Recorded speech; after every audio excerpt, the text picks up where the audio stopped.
Hello, I'm JamsHams. This is JamsHams Judgement, my live review show slash podcast. If you don't know what this is, basically this is the gist of what's going to go down. Every week I'm going to review a thing. This week it's Avengers Endgame. And basically anyone in the chat can pitch in with their questions, thoughts, theories maybe. Anything you fancy really, and I will do my best to keep it as interactive as possible. So this week, as always, I've got a bit of a script, but guaranteed to go off it. Mostly, I've just written a little summary of the plot, so I can just go through it. I think with the. Do I watch Game of Thrones? Yes, I do. Yep, that is planned. That is planned. That is planned. Definitely on the table. Also, happy Star Wars Day. I'm wearing my Star Wars shirt. Even though we're not talking about Star Wars, I'm going to save that until the end of the year when Episode 9 comes out. But yeah, with a movie as big as this, I'm gonna stick to going through the plot and reviewing it not scene by scene, but section by section. It's probably the easiest way. But first I'm going to do a little bit of a spoiler-free review, just in case there's anyone that pops in that hasn't seen it. So there's not a lot I can really say without spoiling it, because it's such a massive movie, and it's not really a self-contained movie. Obviously, it's the 22nd of a long-running franchise. 11 years worth of movies have led up to this. So there's not a lot I can say that's, not going to be a spoiler. But I can say that it is a very good ending to the big run-up, all the 21 films, the 11 years. It's crazy there's been 11 years of following these movies. It's crazy. After I watched Endgame, I actually went back and I watched Iron Man, and it's actually insane to look back and see how it went from Tony Stark in a cave to what Endgame is. It's just crazy. And yeah, I'm glad I've gotten to experience it. It's very good. Movie itself, top notch, not really much to fault. But yeah, like I said, real hard to do a spoiler-free review, so that's pretty much all I can do. So I think we'll just dive straight into spoilers, shall we? With the plot summary. Okay. Now this is a big old film, big old 3-hour film. Just to give some context, I usually write down about a thing in notes, and when I did Twilight, that was 4 movies, and I had less notes on those 4 movies than I do for this one movie. That's how much is just crammed in here, and this is just the bare essentials that I've noted down. Bare essentials. I know, I love him. I love my little Thanos. Welcome, by the way. We're going spoiler heavy, by the way, Fritz, so if you haven't seen it, now's the time to click away. Spoiler warning! Spoiler warning! Okay, so I'm assuming everyone is familiar with what happened. You haven't seen it. Well, if you care at all, okay, well, again, not not sure this is the one for you either, but okay. For sure. Basically, well, at the end of Infinity War, obviously we have Thanos wearing the Infinity Gauntlet, snapping away half the life in the universe, and it picks up straight after that.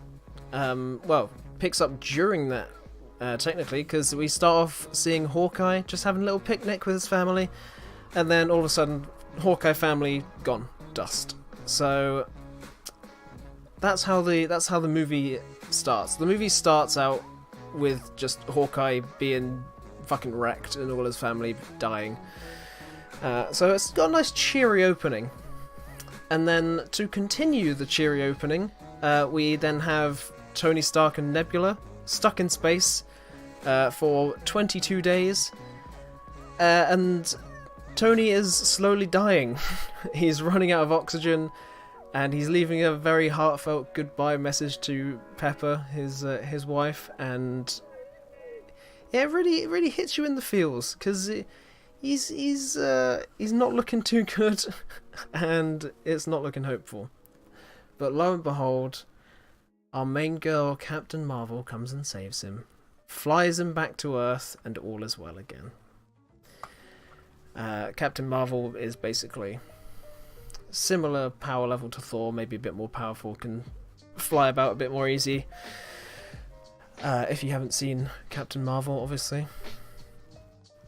And basically, now everyone gets reunited on Earth. Hello, Pete. Welcome. Just started, so good timing.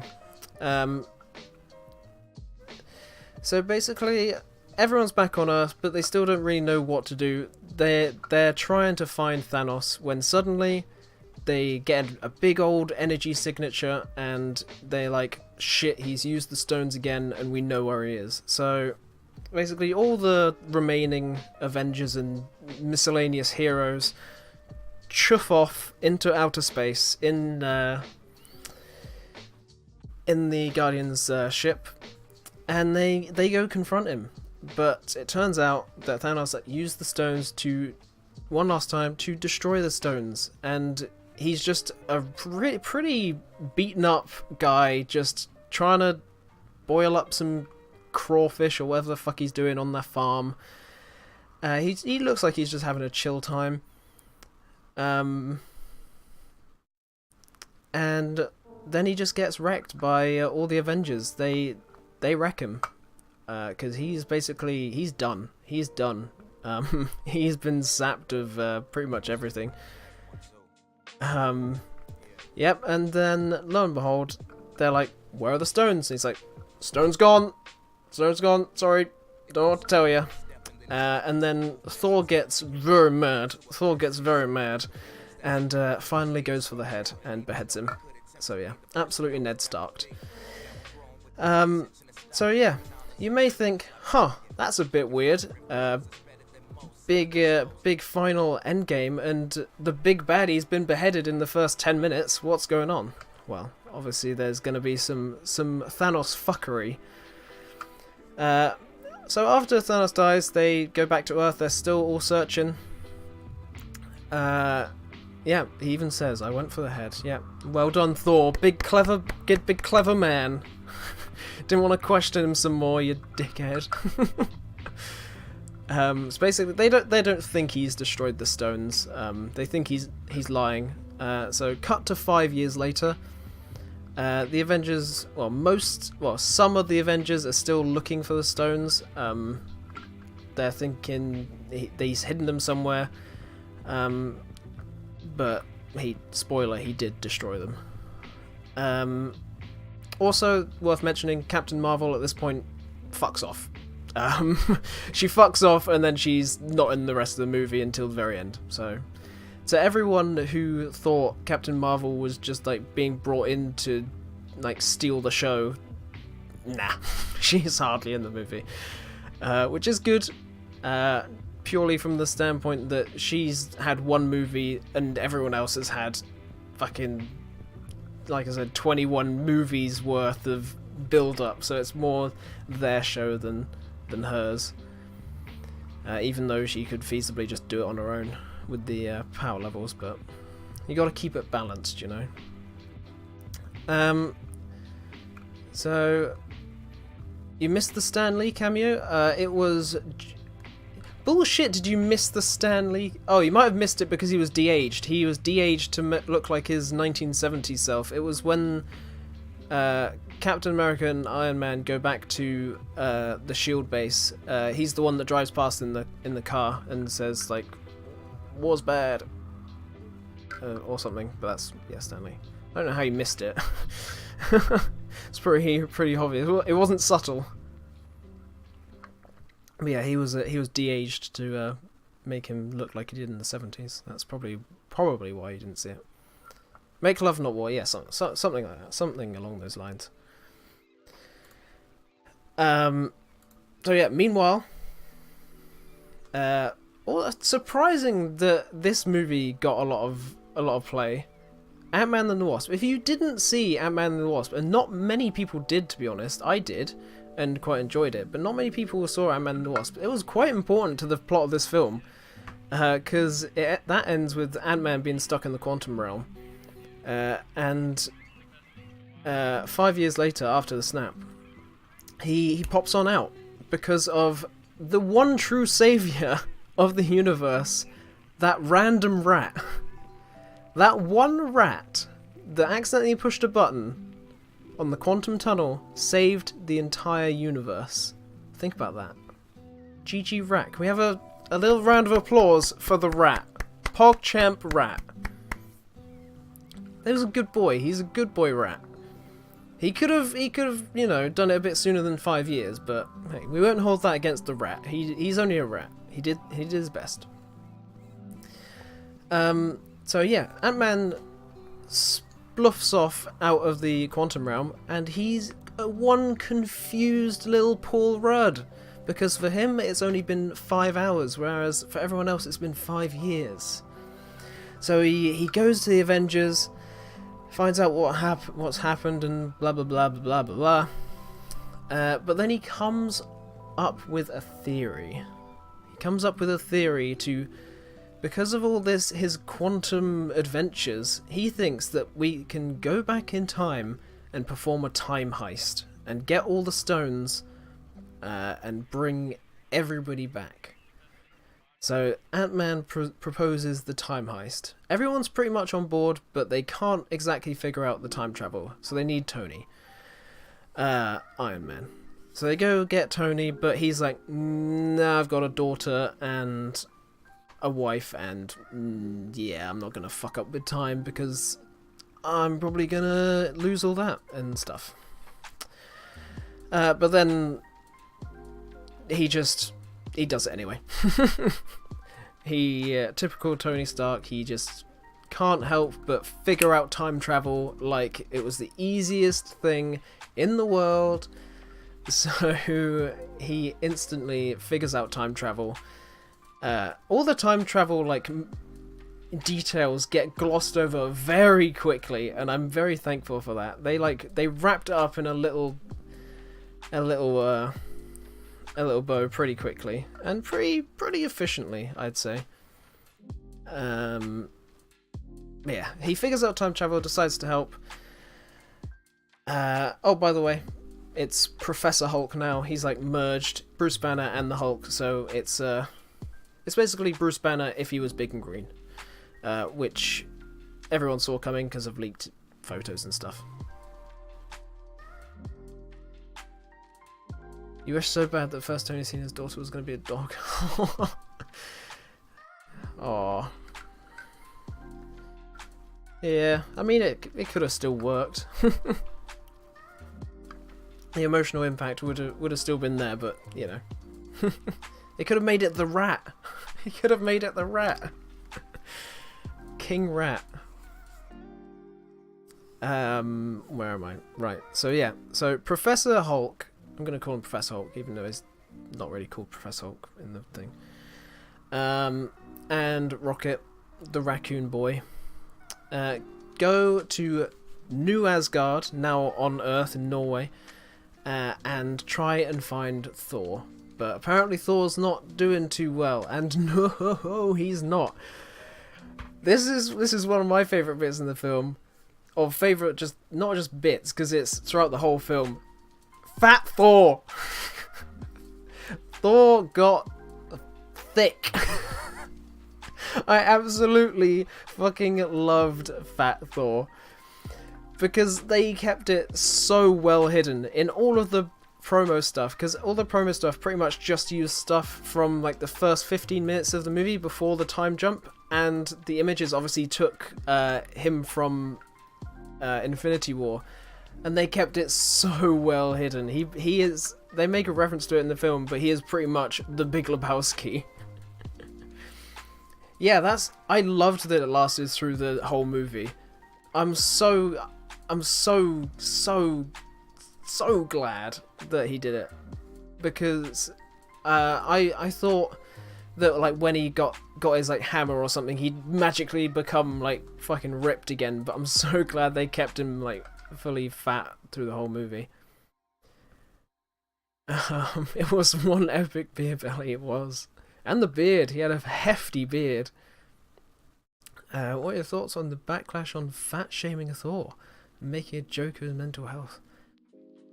I wasn't aware there was any backlash. Yeah, I didn't hear anything about that, but I guess that, well, I mean, these days there can be backlash on anything, so I mean, I'm not surprised. But yeah, I don't really get the whole fat shaming thing in general, because it's like it's not to do with the way you look. It's just not healthy. Like, if you're as fat as Thor was, chances are you're on your way to a mighty heart attack. So, you know, maybe he deserved to be shamed and like brought back to form a little bit.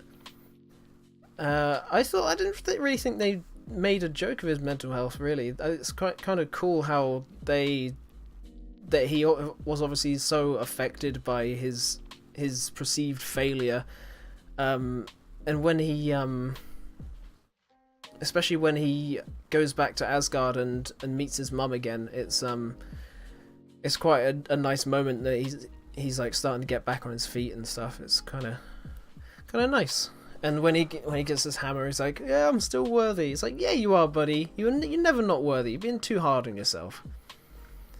And yeah, people take everything too seriously, so you can't be surprised. You can't be surprised. It's like people are probably mad about the weirdest things, like, oh, they made Rocket too furry or whatever. So, alright, here we go.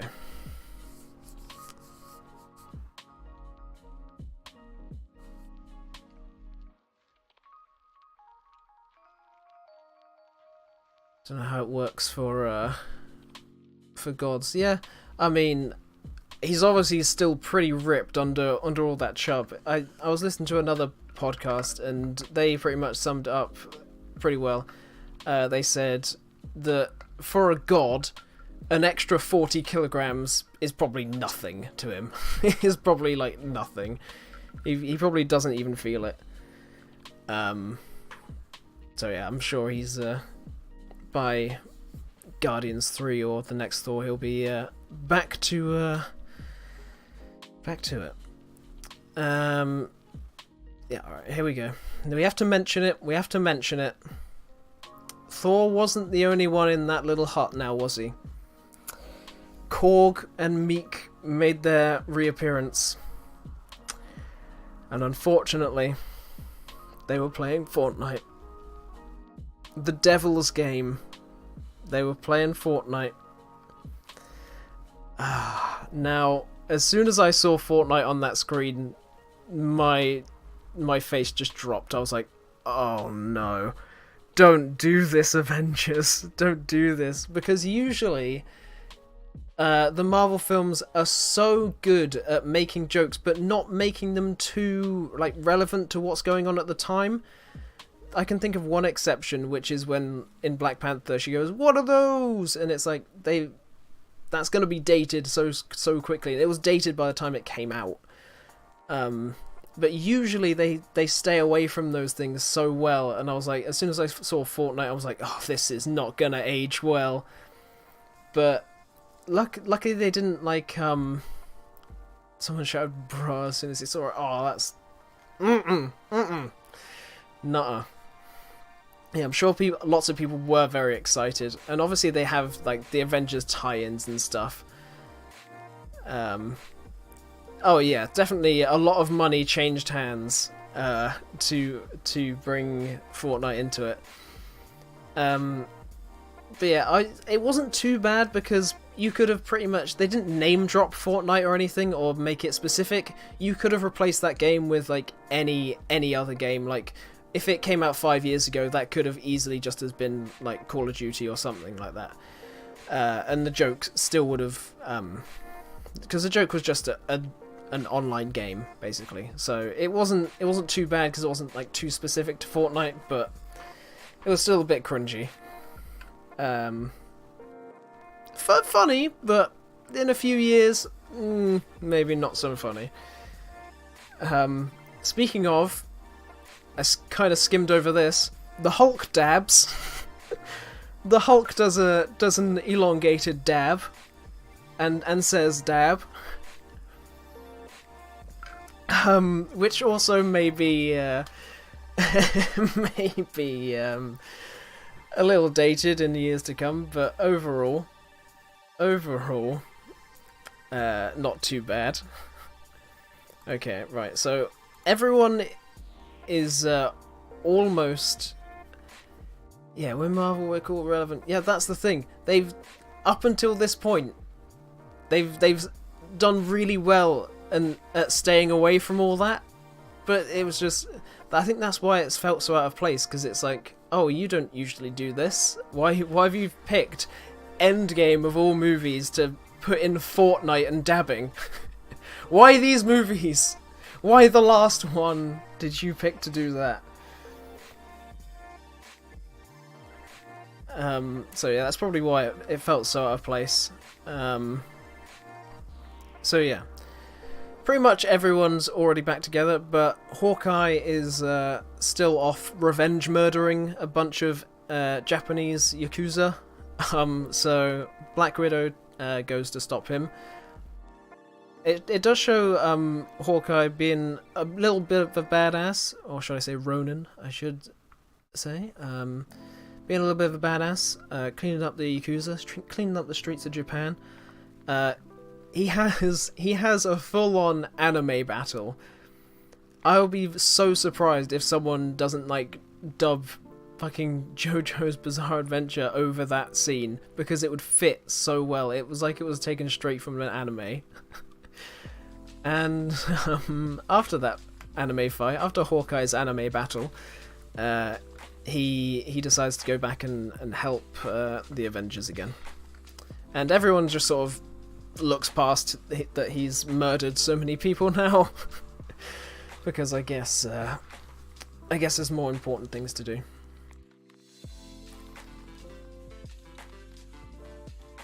Oh, yeah, it is like an instant change. But I guess you don't really know if he might have just done that before, because obviously Black Widow has obviously killed before, and they obviously used to work together. They always reference it and stuff.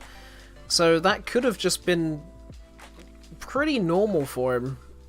That could have been just like what he did back in his Shield days. I don't know. So maybe that's an explanation for it.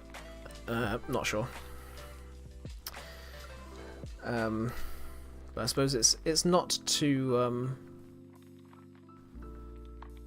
The beginning was confusing.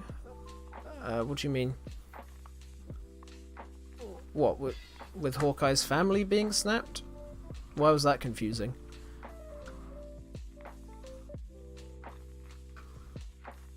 The movie just started. Oh yeah, I don't know whether it was like this all over the world, but freaking no trailers. Just jump. Yeah, it did just jump straight into the movie, which is good. I think we should do that more often. But yeah, I guess I don't know what you mean. But it's a part 2, so it's meant to be. It's not meant to like. It's meant to jump into it because it's like, oh, we know you've seen the other one, so we know you know what's going on. But yeah, all the Avengers are grouped up again, and the time heist is on. So the Hulk, Ant-Man, Captain America and Iron Man go back to the 2012 attack on New York, or the first Avengers movie, for the Mind, Space, and Time Stone, because they're all in New York at that time. Bruce goes to the Sanctum Sanctorum and meets the Ancient One, which is pretty cool. I like that bit because it sort of shows that this whole section just shows like a different side of the 2012 Avengers, which I liked, because it's like, oh shit, the wizards were there and they were also helping. That's pretty cool. Losing his family and regaining hope. Yep, yeah, that's pretty much the yeah, and then he loses a bit of hope, as we'll explore later. Nothing like thought was film was nothing like I thought the film was gonna go, and I love that. Well, I don't know about you guys, but that's something that sort of ruined the film for me, and it's not the film's fault at all. It's because I spend my life watching videos and listening to podcasts on Marvel stuff, Star Wars stuff, all that fucking shit that doesn't even matter. And I was bombarded with so many theories that I wasn't surprised with what happened, because I was like, so this theory was right. So I knew there was going to be time travel.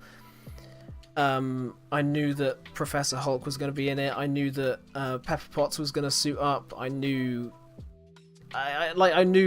so many of the surprises, apart from one big one, which we'll get into.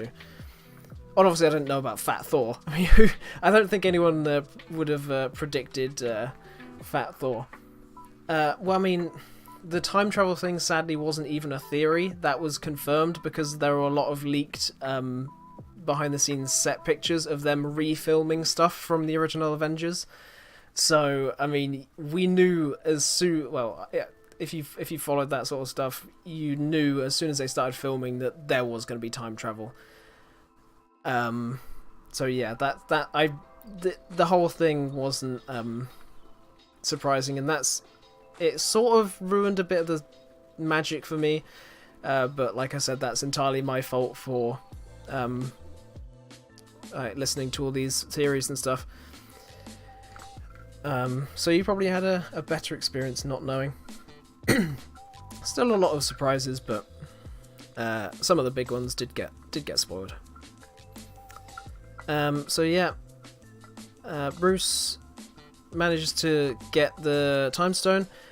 This is also where they sort of fix any arguments about the timelines and stuff, and how they say taking the stones makes a new branching timeline, possibly alternate dimension situation. So that sorts out quite a few of the time travel issues that people may have had. And looking back at people's comments, people did not understand the time travel bit at all. There were so many plot holes which were literally explained in the movie, and they just obviously didn't get it. Yeah, I've seen a lot of that. But I guess when it has more time to sink in or comes out on Netflix or whatever, they'll start to understand. So yeah, they got the Time Stone. Captain America goes to get the Mind Stone, and another highlight of the movie. This bit is when Captain America fights his past self. That was cool. I didn't expect that, because it was really sudden. There was no build up to it, and just suddenly they're face to face. And I was like, oh, this is gonna be good. And it was good. Surprised that past Captain America beat future Captain America, because I thought Captain America from the future would have had more experience, but hey ho. Yeah, there's so many references back. I can't even begin to go through all of them. But that was a good moment. So yeah, he fights Captain America, gets the scepter, gets the stone, but Iron Man and Ant-Man kind of mess up their bit, and lo and behold, Loki manages to get the stone again, and he chuffs off. Where did he go? No one knows. Which is one of the only loose ends from this movie. Where did Loki go? Does that mean Loki's still alive? Maybe. Is he still alive but in the past? Or in an alternate reality? Maybe. Did he escape, but then did he still meet up with Thanos and everything panned out the same?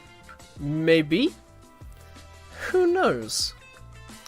But what we do know is that Loki's getting a TV show.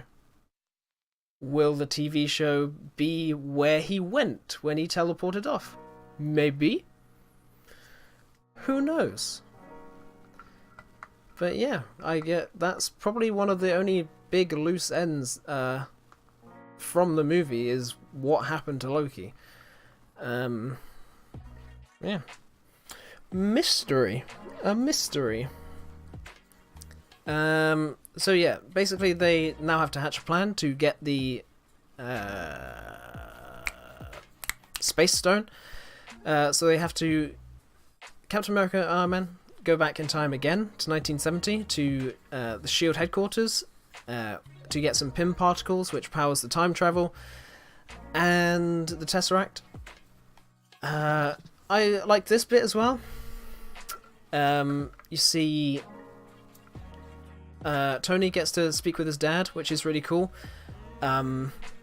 because it was just a lot of the characters get a lot of closure with things they wish they did, and it's really nice just to see that, because at the start of Civil War, Tony does the whole hologram, and it's like, this is the last time I saw my parents. These are the things I wish I'd told my dad. And in this film, he manages to, tell his dad these things and say like a proper goodbye without actually saying goodbye. It's quite nice. Everyone gets a bit of closure, which they couldn't have had otherwise. It was a touching moment between Tony and Papa Stark. So yeah, they get the stone, Pym particles. All is well with them. All 3 stones retrieved. All is good. Rocket and Thor go to Asgard to get the Reality Stone. One thing I didn't expect to see was Natalie Portman. I don't think she actually came back for it. I'm pretty sure they used just footage they already had from Thor 2, because Natalie Portman did not want to be in those movies anymore, like at all, which is why she was only ever mentioned by name again, and you see her in pictures and stuff, but she wasn't ever in it again. And I'm pretty sure she wasn't in this apart from old footage. But still a surprise to see her, I guess. That's probably why she didn't get many, if any, lines in this movie. But yeah, Thor and Rocket go there. Thor is still struggling, but he goes to see his mum, or his mum finds him. His mum instantly knows he's from another time. Something's obviously up. And again, like Tony and his dad, they have the closure that they never managed to get in Thor 2. Because obviously she dies in that movie, and it's just another nice moment. It gets Thor back on track. He gets the closure. He gets to say goodbye to his mum properly, and it's just another nice moment that just sort of wraps everything up. So yep, they get their stone. Great success. And War Machine and Nebula go and get the Power Stone from past Peter Quill from the beginning of Guardians of the Galaxy. Another good gag when you see him dancing with the music, but from other people's perspective, where he looks like an absolute dum-dum. I quite like that. And then meanwhile, Black Widow and Hawkeye go to Vormir, meet Red Skull, and we get our first big death. We get Black Widow sacrificing herself for Hawkeye to get the Soul Stone. I was expecting them to pull off some trickery or something, and I also expected maybe Hawkeye to die. And obviously it was like a back and forth. They were both trying to sacrifice themselves. But I was definitely surprised. I was definitely surprised when she fully died and then just never came back. Because she's quite a popular character, and she's been in a hell of a lot more films than Hawkeye. She like first appeared in Iron Man 2. So she's been in these films like a long time, and she's getting her solo film, which I'm pretty sure is a prequel, but still. So it's surprising that she did die. Yeah. Sort of glossed over in most of the rest of the movie, though. I don't know if you guys felt like that. That it was sort of brushed under the rug until the very end, like no one really cared. It's just a bit okay. It got overshadowed definitely by another death, let's say. Oh, there you go. As I was saying it, you were typing it. But yeah, she definitely didn't. And even the bit of at the end where it's just Hawkeye and Wanda, it was just like an acknowledgement. It's like, yep, Vision and Black Widow are dead. That's sad. And it's like, oh, okay. Well, where's fucking Black Widow's big funeral? Come on, she's been part of the team almost as long as you. Come on. Oh yeah. Oh well. You can't fit everything in, can you? You got to make room for the big boy death. So yeah, this is when shit starts to go down, because past and present Nebula are present in the same area, and they start like their circuitry starts fusing, their servers start melding, and through this, basically past Thanos now knows everything that's gonna go on. So he's gonna now try and stop everyone. But other than that, Time Heist. Oh, and they also replaces past. He captures. I'm gonna say the good Nebula and bad Nebula.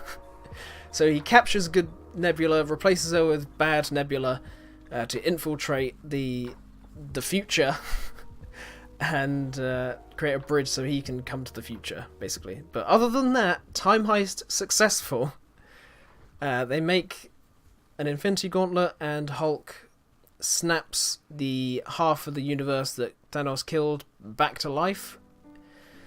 For a moment, all was well. All was well. Crap way to treat the most important female character. Yeah, I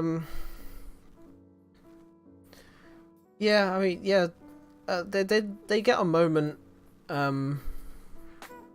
right? I mean, obviously you saw how upset like Hawkeye got and everything, and you got like a little bit of a moment when they came back, but yeah, not much.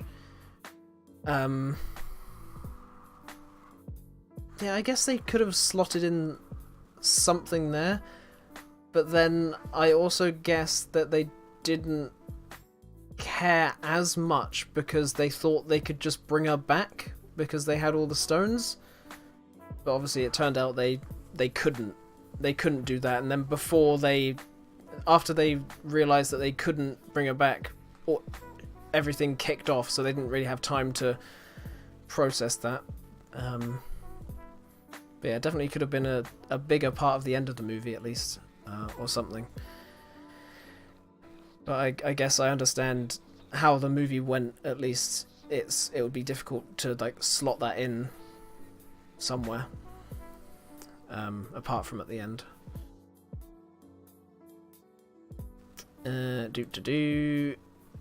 Okay, yeah. So using bad Nebula, past Thanos from Guardians of the Galaxy days, blasts into 2019 with his big old... Oh, not 2019, like 2000... Whatever the fuck, like 2020 something. With his warship and entire army. There's a... He nukes the shit out of the Avengers base. There's like a little bit of a mini battle. And some monologues and whatnot. But then we get on to the main event, the big boy battle.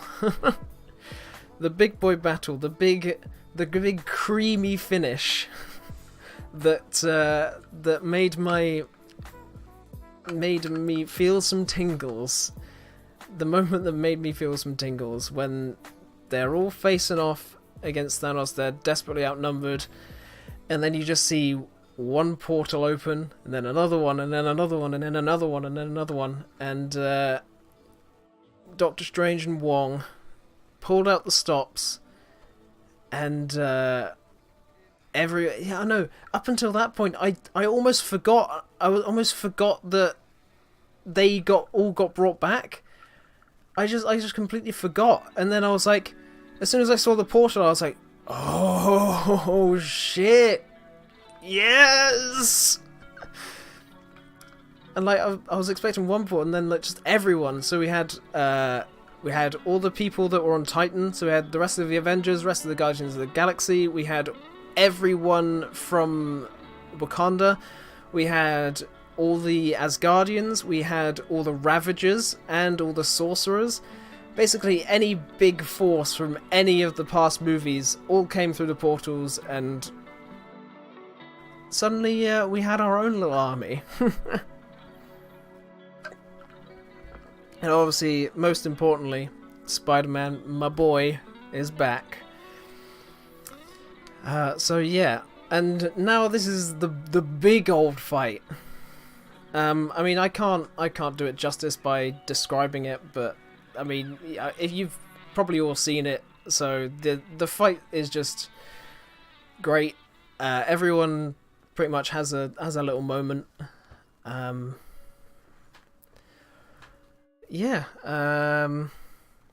There's a big whole clusterfuck. Thanos pulls out all the stops. Thanos is just a badass without the Infinity Gauntlet. He didn't seem much stronger with the gauntlet than he was without it, because he was wrecking shit. And I don't know what his little fucking whirly sword was made of, but it absolutely like destroyed Captain America's shield and everything. So I don't know where the hell he's getting his gear, but we need to start making whatever our stuff is out of that. But yeah, he was wrecking shop. I was expecting him to be a bit weaker, but he's pretty powerful. He reflected everything. He was like, he's just spun it round and fucking, big bad boy. He is definitely the big villain.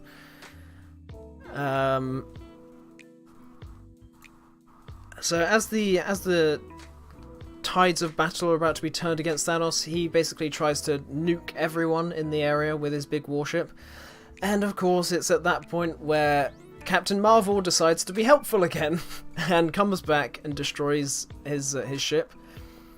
But it's also at this point where you realise, yeah, maybe it's a good thing that she wasn't always in this movie, because she can pretty easily just cream Thanos. Like, the only reason he managed to hold his own was that he managed to get the Infinity Stones back for a brief period and then used the Power Stone to fucking yeet her across the map. But like, if she was there from the start, the battle would have been over like that. It's just she's a bit too powerful. And I know everyone was worried that she was just going to swoop in and just pop Thanos' head or something, and which she almost did, but Thanos had some tricks up his sleeve and managed to hold his own. Yeah, the Iron Man Infinity Gauntlet was cool. It was very cool. Also, I don't know about you guys, but I don't like the whole snap thing, because as far as I remember, they only said that as just a thing, like as an expression, like, oh, he could end the world with the snap of his fingers. It's not like a hard fast rule that to end the world you need to snap your fingers. So I don't know why everyone keeps on making gloves and snapping fingers when you could just go pop. You could do any movement and still get the same thing. They didn't need to snap. Oh yeah, don't get me started. That after Infinity War, that was my main thing going out. I was like, can you even snap in a gauntlet? Can you even snap in a gauntlet? That was my main thing after Infinity War that I was having none of. But yeah, I think they harboured too long on the whole snap thing. It's like, you don't need to snap. Come on. That was just a figure of speech that you said one time. And I can't snap in this because this is a fucking oven glove.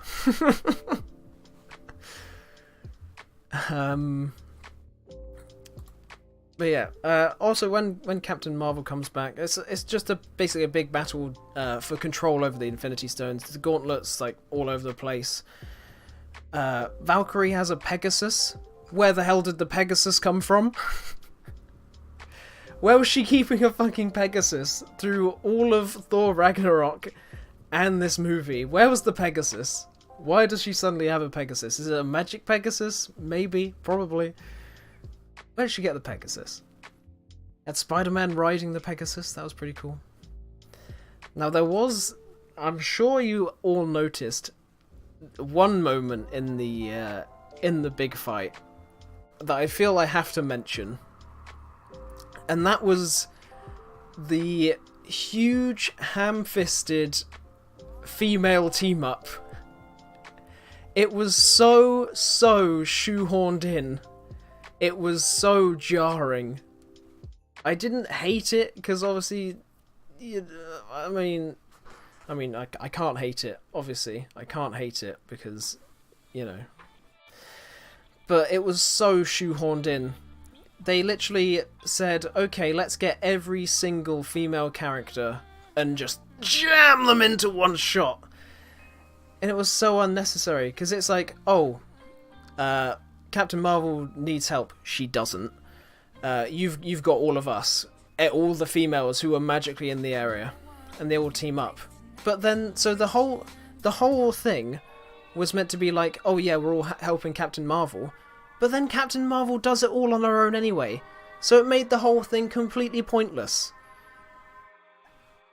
And it wasn't like in Infinity War. In Infinity War, they had a big, strong female moment when Black Widow, Okoye, and Scarlet Witch all had like a really like badass fight against Proxima Midnight, who's also a woman. And that wasn't shoehorned in, but it was still like a strong female moment. This was so jammed in, it just didn't feel right, and it took me out of the movie a bit. It's like, oh, that's a bit of Hollywood showing through. Like, okay, we need to include a big female bit, I guess. And I've seen a lot of people complaining, but obviously there's a lot of people. Yeah, you loved it, but could you not admit that it's a bit fucking shoehorned in? Yeah, but A4, you could set that up with a few of them, not every single female in the area. I'd like to point out that also Nebula was there. Not Nebula, Mantis. Mantis is not a fighter, and she was running in as if she was a fighter. She didn't even have a weapon. They literally shoehorned every single female in the area that's magically just suddenly fucking surrounding this area. And like I said, Captain Marvel didn't even need help, so it made it completely pointless. It would have been great if it was more organic. Don't get me wrong. it was so shoehorned in. Ugh, dearie me.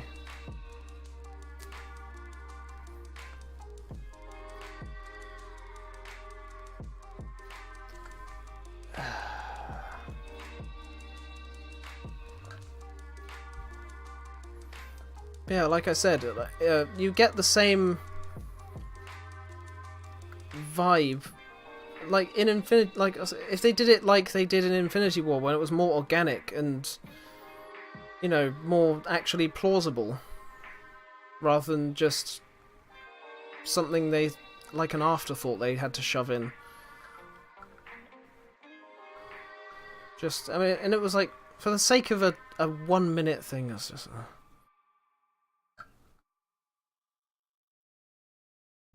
Yeah, well, yeah, they do that too. I'm not saying that's a good thing. I don't think they should do that either. Oh, I'm gonna fucking stop talking about it now, because obviously, you can't talk about these things without shit hitting the fan. It's just, that's how it is. So,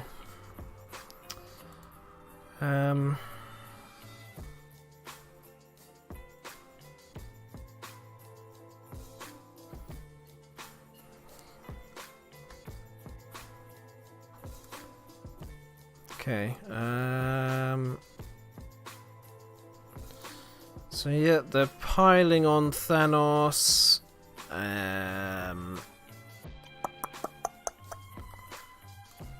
Yes.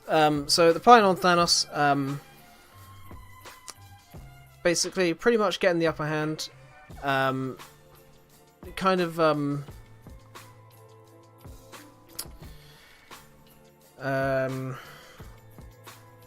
come on, brain.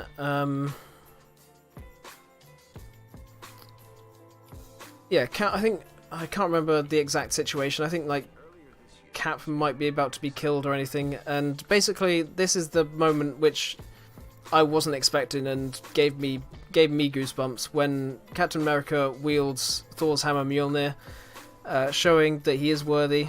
Obviously a callback to when he almost lifted it in Age of Ultron. That gave me goosebumps. It was pretty fucking badass. So yeah, obviously that gives him a bit of the edge. One thing actually no, I reasoned that I had one problem with it, but then I reasoned it out in my own head, and I was like, yeah, that's fine. Oh no, that is one thing. Does the actual hammer itself must have some lightning powers, because Captain America uses it for lightning powers, so that's a new thing. So I guess the hammer had some lightning powers as well as Thor having some lightning powers. Who knew? Who knew? But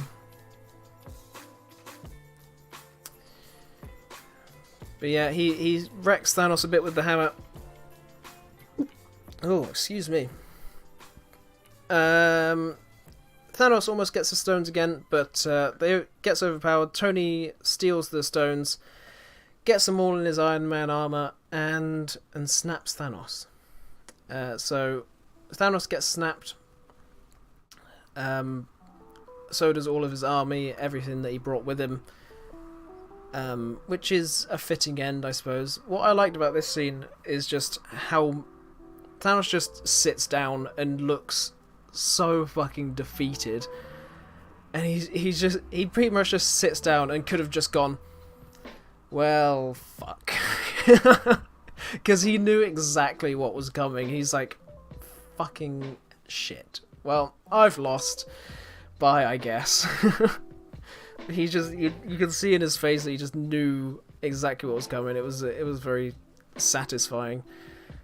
But obviously, Tony is just normal man. So using the Infinity Stones does kill him. So he has a very sad death scene because it's left him so weak he can like hardly talk.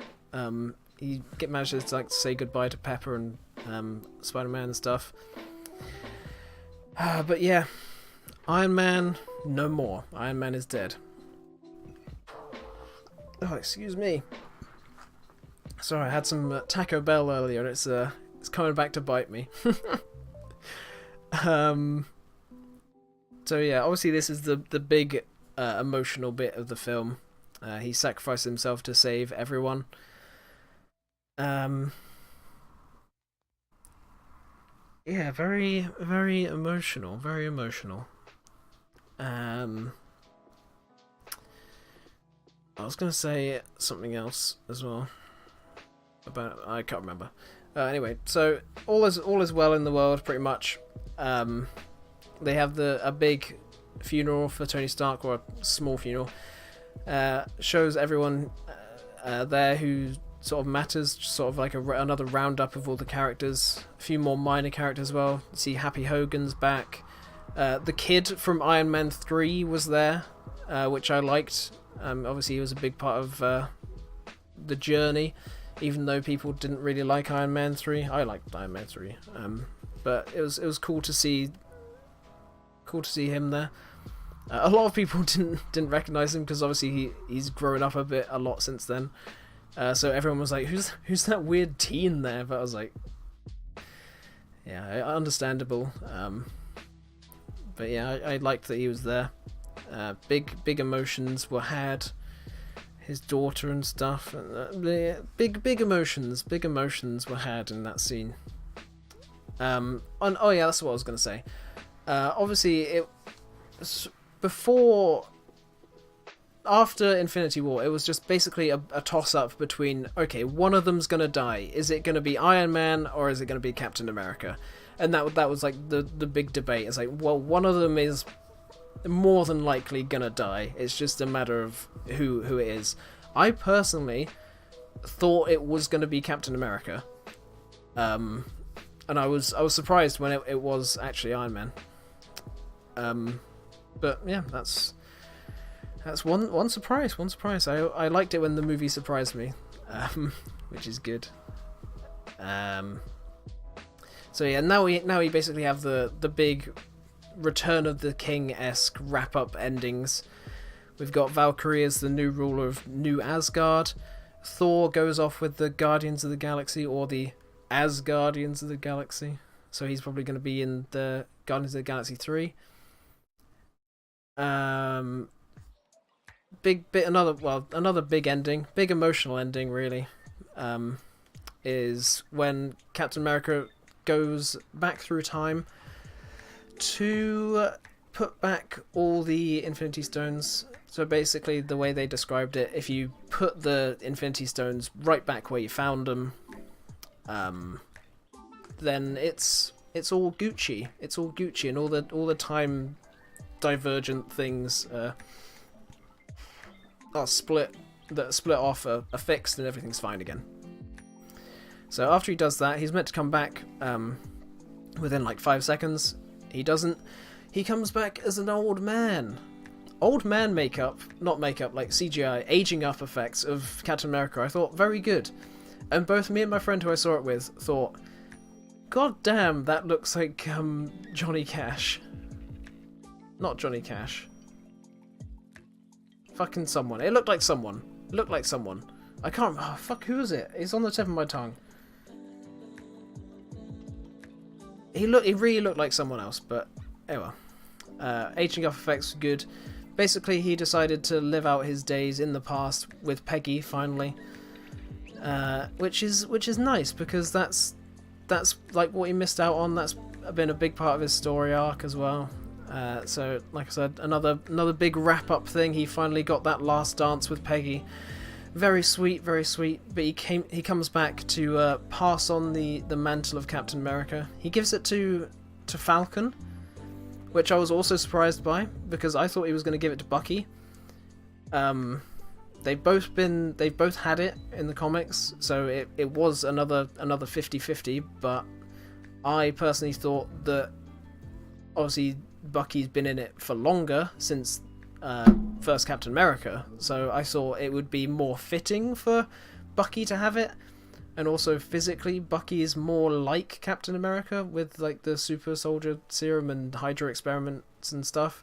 So I thought it'd be more fitting for it to go to Bucky, but I guess on the other hand, Falcon's or a soldier like Cap was a bit more like American patriotism kind of thing. So it could have gone either way. I thought it was going to go to Bucky, but again, surprised it didn't. That's basically it. Big happy ending for the most part. For the most part, apart from all the deaths. Yeah, a little mention of Vision and Black Widow. It was mentioned in the movie that the stones couldn't bring them back because they were like part and parcel of the stones and stuff. One thing I did think about though was when Captain America goes back to put the stones back, how is he going to put the Soul Stone back? And also, when he goes there, is the Red Skull going to still be there? Because obviously that's like his arch nemesis. So I want to see what happened when Captain America shows up on this rock, because no one told him. I want to see his reaction when he turns up on this rock and the fucking Red Skull, who he thought was dead since World War II, is just chilling on this planet.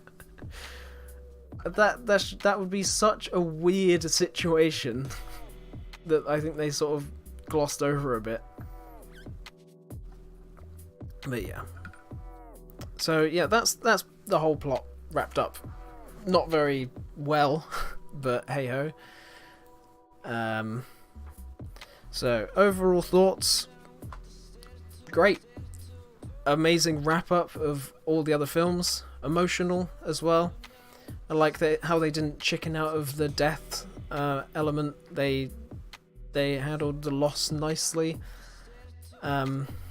Wrapped up pretty much everything. Obviously there are a few loose ends like the Loki thing, but I'm sure that will lead into something else. Handles the time travel nicely, sort of glosses by it, doesn't dwell too much on it, doesn't like really try and explain it like very sciencey, which I think is good, because it's like we're watching a comic book movie. We can just accept that time travel is a thing and it works how you say it works. It's fine. We don't need to go into the science. I like how they didn't try and sort of accurately explain it or something. It was, what I liked again is it was very comic booky. Like I said, I went back and watched the original Iron Man, and going from Iron Man to Endgame, the contrast of how comic booky it is was insane. There were so many different universes colliding. We got people from space, we got wizards, we've got a Pegasus, we've got gods and magic stones that can do anything. Time travel. If you went back to like 2008 when Iron Man came out and you like put the script for Endgame to someone, they'd think it was just some weird fan fiction that some crazy person has made, and it's like, yeah, this is never gonna happen, mate. People want a gritty realism. We want Tony Stark in a cave, not in space. It's crazy how far it's come. The final battle especially was very comic-y, lots of just the whole like spectacle of all the characters in like one panel, as it were, was just very, very comic booky. It was very nice, very, very nice, really. It's nice that they feel comfortable now to be that comic booky, I guess.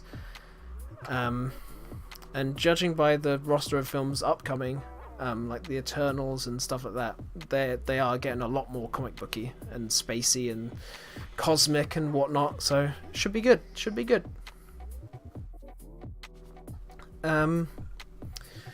Like I said, kind of spoiled a little bit by all the theories I read and listened to being too accurate, basically. I was still surprised a bit, but that's, like I said, my own fault.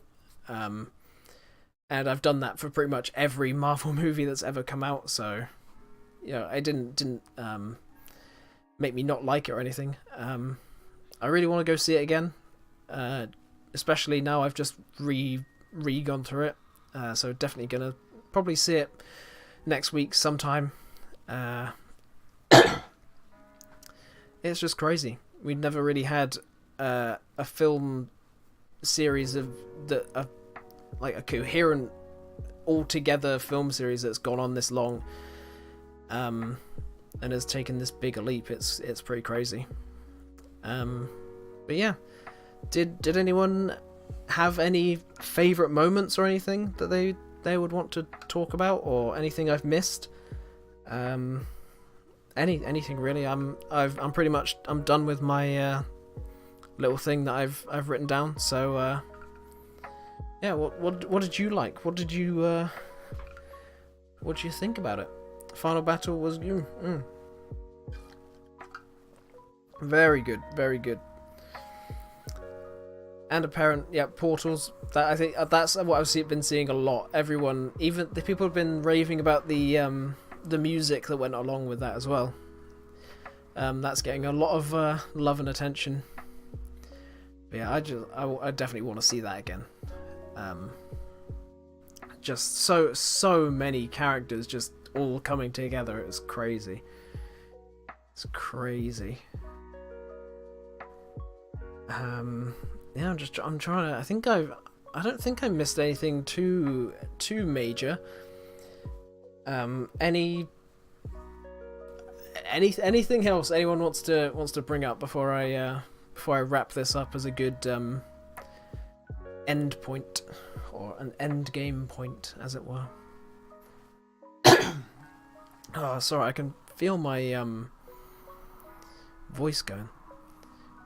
Peter Parker, Tony Stark reunion. Oh, the hug. Oh, the hug. Because in Homecoming he didn't want a hug, but now and then Tony just went and gave him a big old hug. Oh, it was so sweet. It was so sweet. Yeah, it's sad they didn't have more of a time together after that. It was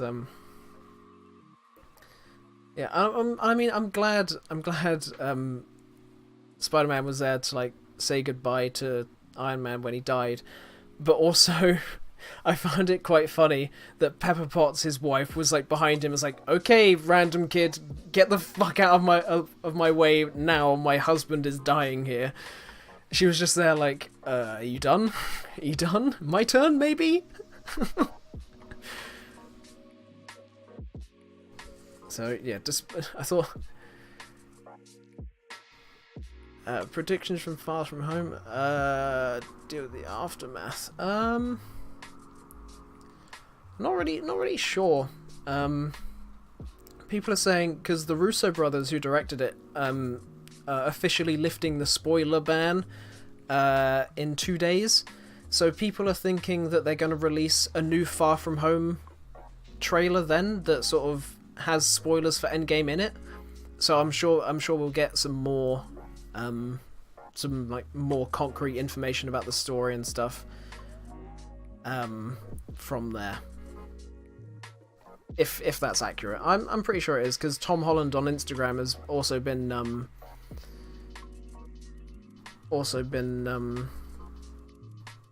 posting about Far From Home and stuff. The whole thing. Basically, I think they would have just finished school, like, as normal. I think by luck or plot armor or whatever, everyone important to the Spider-Man story was also snapped. So they, like Ned and MJ and Flash and stuff, so they would be in the same spot. So everything would like continue as normal. If that makes sense. I'm pretty sure that's just how they're going to do it. Like, the half that weren't snapped just continued on. And then when everyone else came back, they just, like, picked up where they left off, basically. Yeah. I don't think it shouldn't affect it too much, because obviously everyone's... it's just... There are some weird, like... There are some weird consequences that aren't really that interesting, but sort of would happen. Like, people are saying how, what if your wife got snapped and then you got remarried in the 5 years and then your wife suddenly turned back up? Like, obviously there are going to be situations like that, but I don't think that's really important enough to bring up in an actual movie. I think they'd rather focus on the actual like story. I'm sure they'll wrap it up like a little tiny bit, and there'll be mentions of it.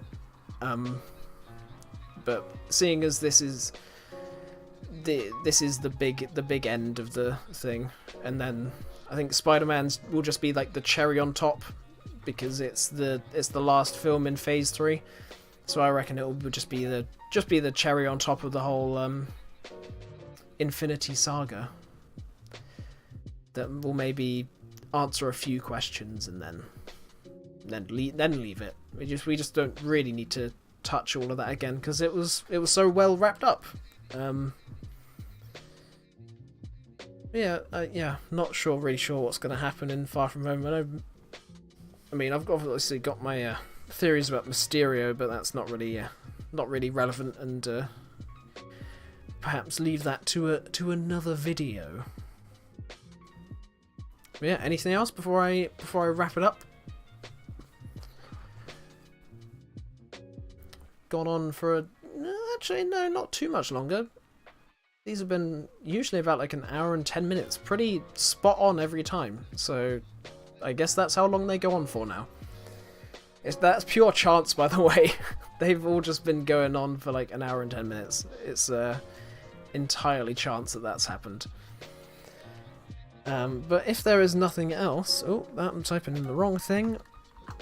This has been JamsHams Judgement, where every week I review a thing.